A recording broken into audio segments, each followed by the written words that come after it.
I'm Ben Johnson, your host for the Experience of God series. Today we are at Congregation Or Kadash here in Sandy Springs, Georgia. Today I'll be speaking with the Rabbi Mario. Let me ask you this question. What has this cabinet, this holy ark as it's called by this congregation, and its contents, the Torah, what has this to do with the experience of God in our lives today?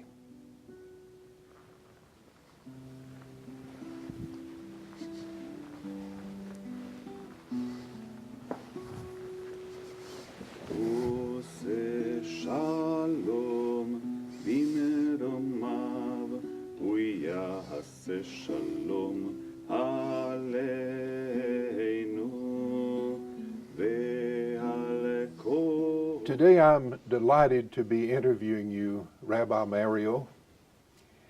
You have a wonderful place of worship here. Tell me a bit about how this congregation got started.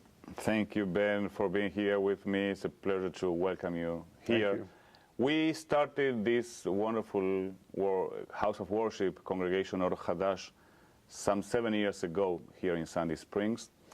And actually started with the very passionate group of people, close to 50 families, who decided that they wanted to create a new place in this part of town, a conservative synagogue, and that was the beginning of Congregation Or Hadash. And you have grown rather rapidly. We have been very blessed with wonderful families who joined our journey, and we are now at 350 families, yes. And there was a time you worshiped in churches, in little larger churches, and here you are at the school with a very large place to seat people. Absolutely.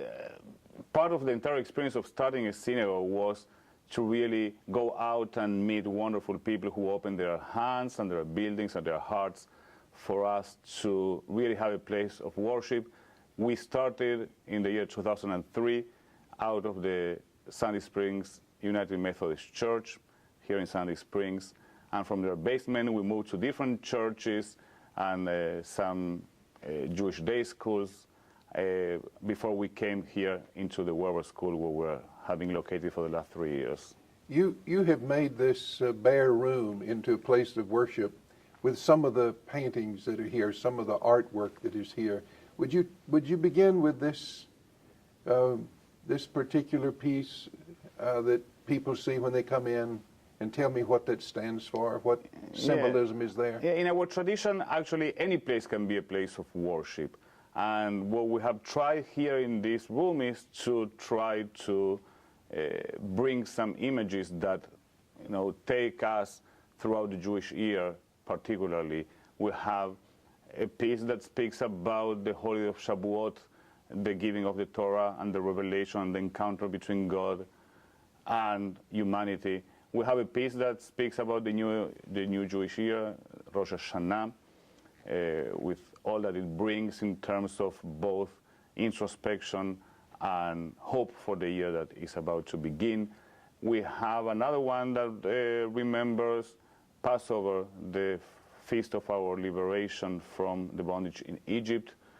We have one for Hanukkah, and another one that represents the entire Jewish year and is the most strange of them all because you have a representation of the zodiac around it that is part of our tradition too, but usually you don't see that in most synagogues. Here in front of me is a big cabinet.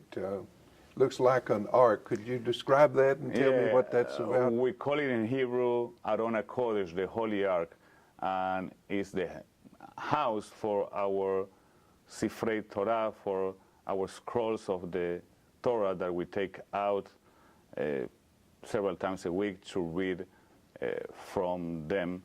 And in every synagogue, you will have an ark that holds the scrolls of the Torah, the Pentateuch, the first 5 books of the Bible. Usually that ark will be on the side of the synagogue that faces Jerusalem. And no matter in which place of the world we are, when we pray always with our, physically, our bodies, and most important, our hearts facing Jerusalem. Before we get too far along this pathway, I want to know more about you personally. I notice you have a slight accent. What is that accent? And when people ask me about my accent, I said, I was not born here, I was born in Alabama. But pretty rapidly they realized that that's not the case. I was actually born in Argentina, and I have been moving around some. After Argentina, I live in Jerusalem, and then in Chile before moving to Atlanta 10 years ago. Were you a rabbi when you were in Argentina? I did my rabbinical seminary in Argentina.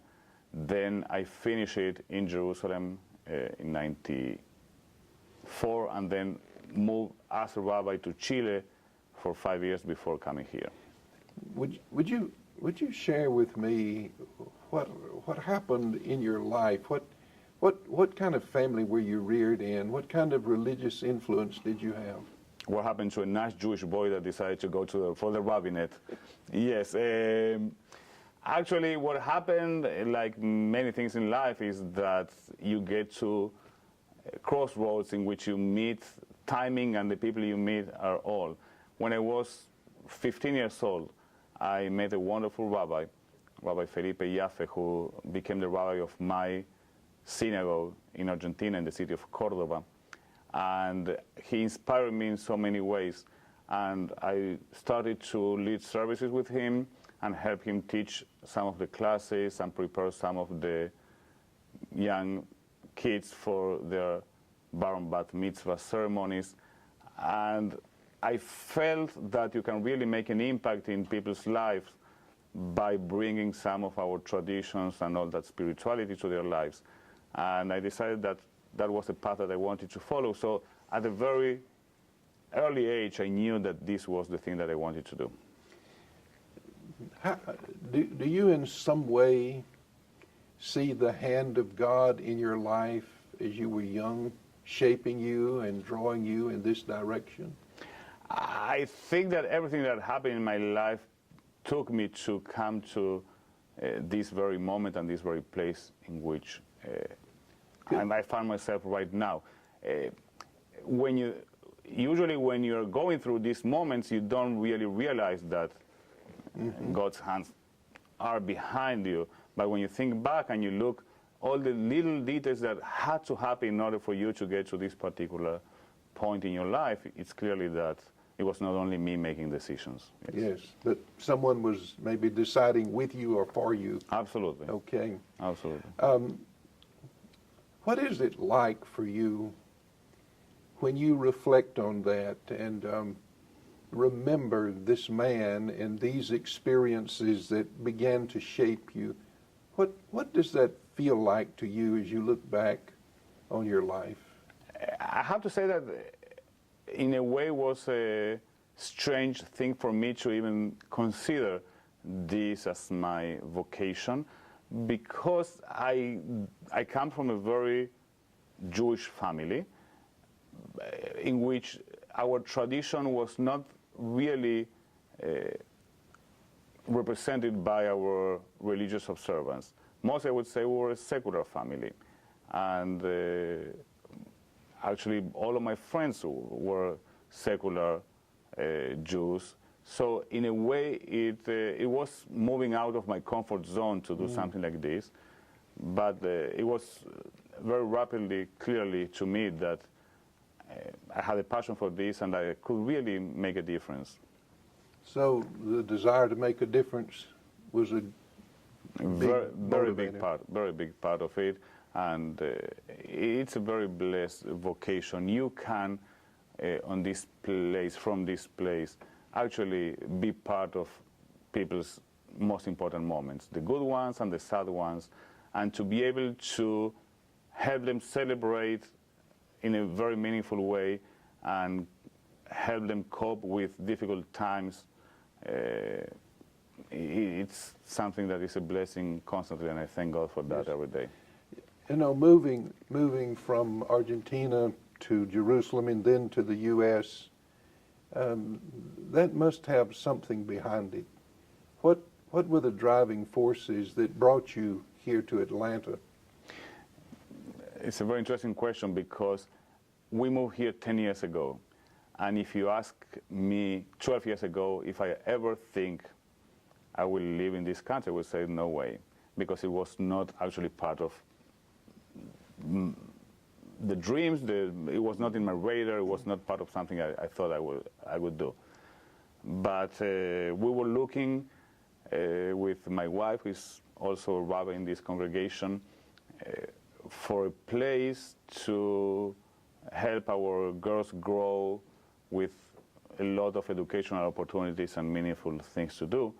And after exploring different possibilities, we decided, while being at a convention here in the US, that this was the place that we'll try to come to. To tell you the truth, Atlanta, Georgia was not in the radar. When you're in the bottom of South America and Chile, and you think about coming here, you don't really, the first thing that comes to mind is it's not Atlanta, Georgia. And as I said before, these little things that happen in your life, we received a call from Atlanta, Georgia. We didn't know much about it. They wanted us to come and visit. We were not really particularly interested because we didn't know much about the place. And eventually a series of things happened that made us stop by here in our way to another place. And we look at the place, we have a very meaningful experience here and a very strong encounter with the city and the Jewish community here. And we decided to come, and it has been a blessing. We're very, very happy. I couldn't help but to wonder, as you said, your wife was also a rabbi. What is it like to live with a rabbi? It's a wonderful thing once you learn how to do this, because we actually share the same passion, and it's a very demanding vocation, I have to say. And yes, when both of us are on the same page on these things and we understand what we're doing, it's a wonderful thing to share this vocation and to really feel that we are together making something different. Yeah. You know, as I have met you under various circumstances, at a board meeting or over lunch, I've always had a sense that there was buoyancy, a joy, energy in your spirit that was contagious, and I wanted to catch more of it. Could you tell me, in living your life, what are the practices that help you to be aware of God and to be open to God's guidance and leading in your life? Everybody, I believe, has a very personal connection with the divine and a different experience of the divine. And I do have mine that I can experience in different ways. However, I would say that to me the most powerful way of experiencing God is through my community. My community, literally my congregation and the society in which I live. When I find people like you and many others who actually we can get together and coming from different backgrounds, different traditions, different cultures, work together to try to make of this a better place. I see God there. I can't explain why we get together and try to work together and spend all this energy and time and resources to do things together if it's not because God is behind us, inspiring us. There's something about walking into human need. I heard you describing being with people in their joys, being with people in their sorrows. There's something about walking into that situation and having an open heart that lets something from them flow into you. How do you talk about that moment of meeting when it's more than just being in the room with people, but your hearts get connected with each other? Martin Buber used to say that there are two ways of relationships, two ways of really getting to know somebody.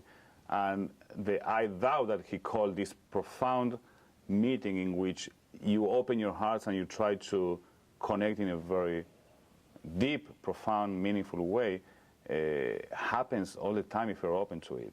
And when you're open to it and you're ready to receive and to see the humanity and the divine in the other person, it's pretty easy to do. And if you're open to it, you're ready. You have to be ready for wonderful surprises. Well, I think that's absolutely true.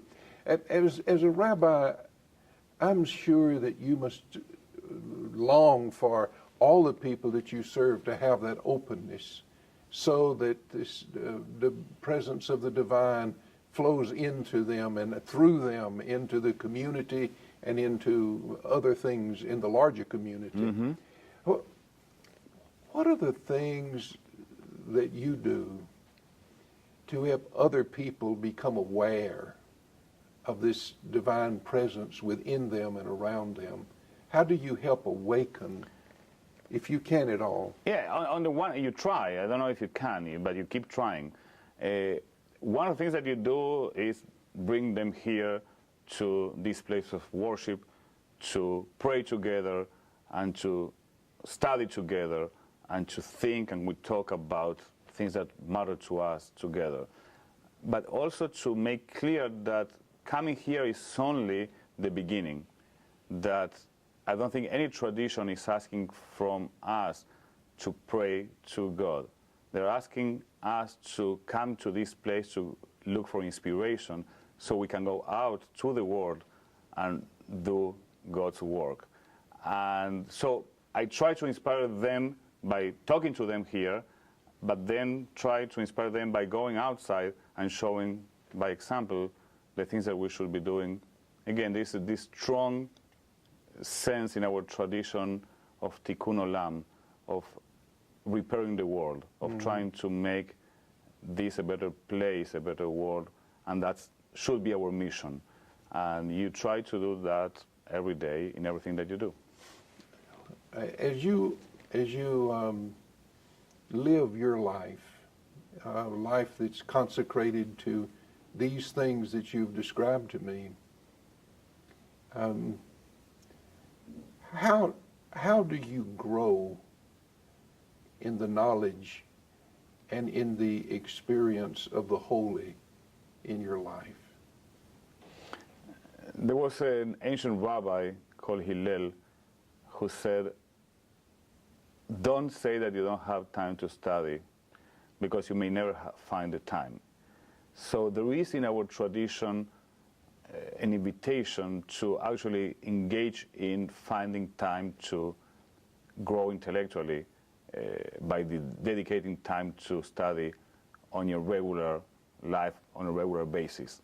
But that's only one source of growing. There is another source, that is you're experiencing the world and being open to learn from the world and to encounter people who can always teach you more than you can teach them. You go to teach a class thinking that you are the teacher and you have the knowledge to pass, and most of the times they end teaching you more than you can actually teach them.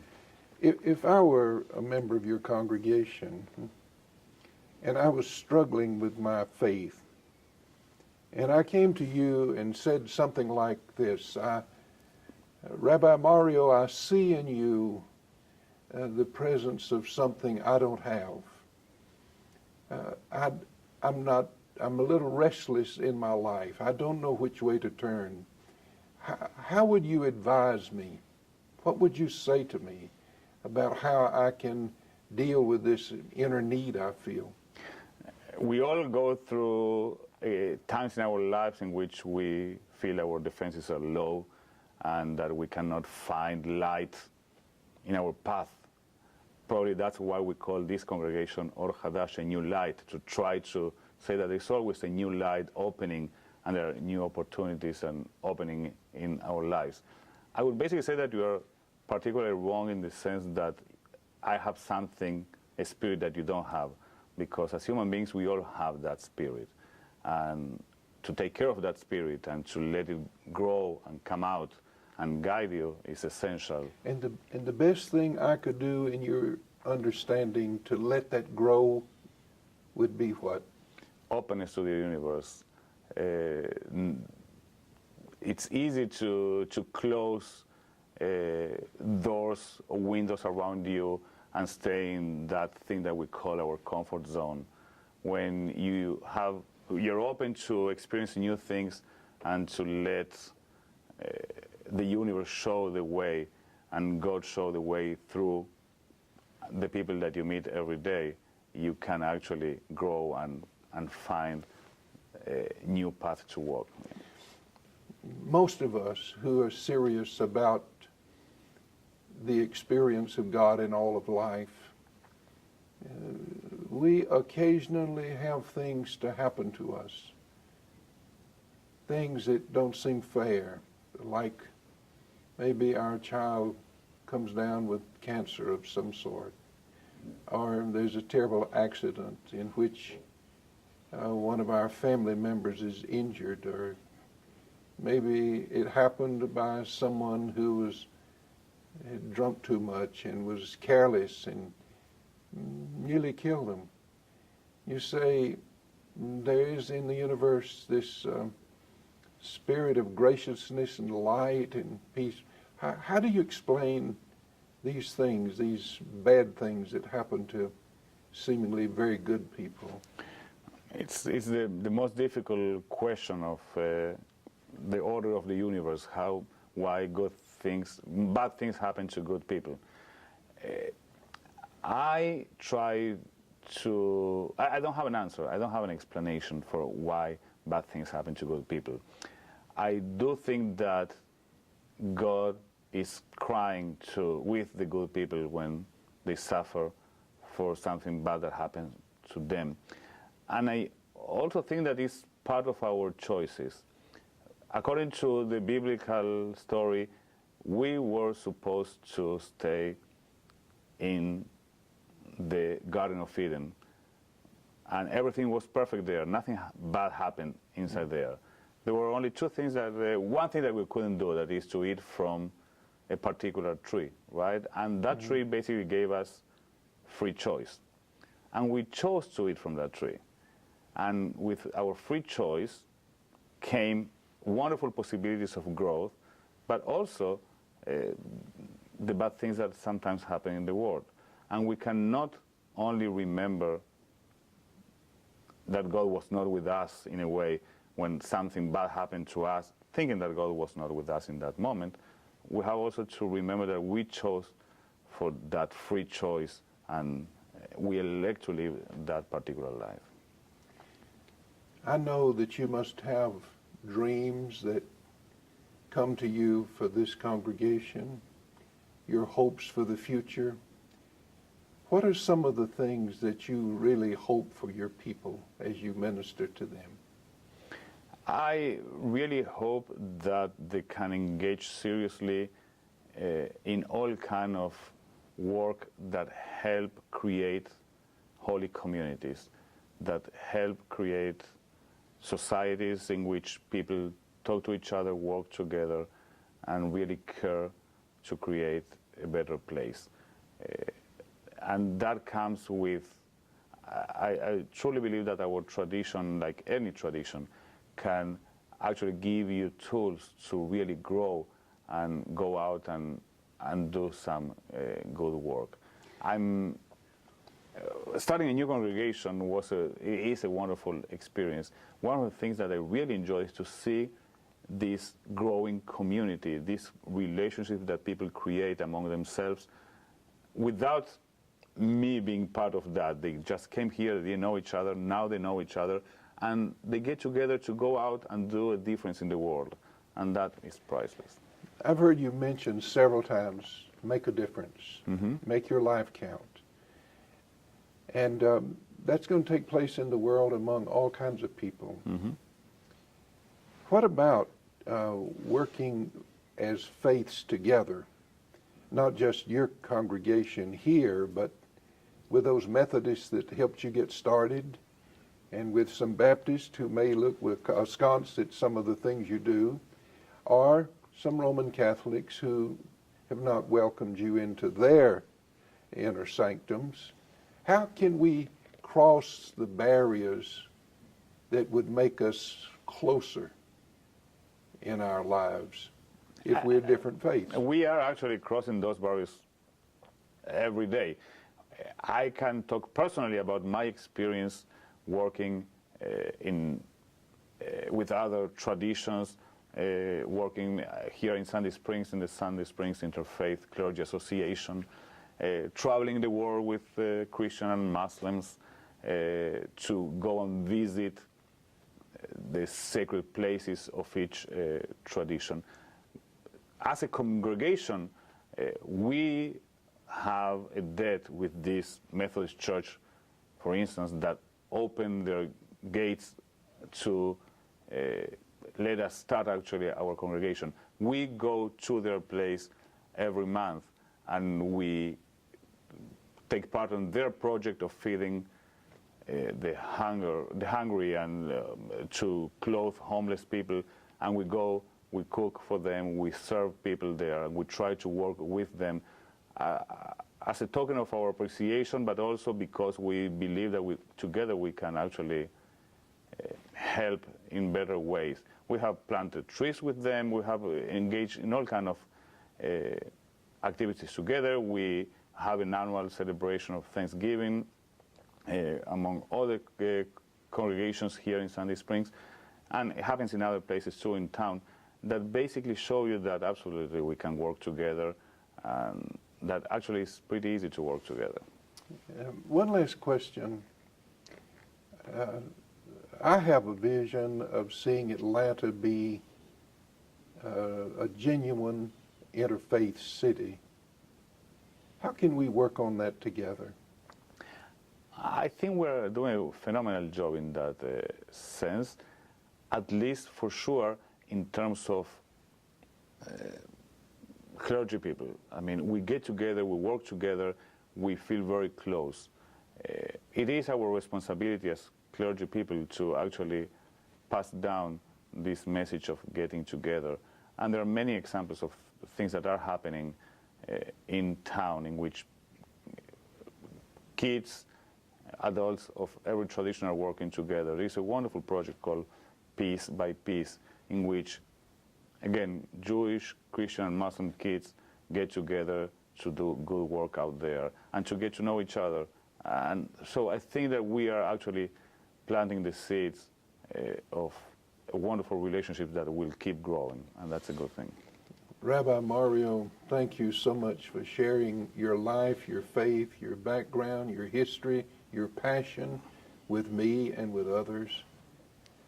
Thank you for opening your heart and letting your sense of God flow out to me today. Thank you, Ben, for coming again, and it's always a pleasure seeing you. Thank you.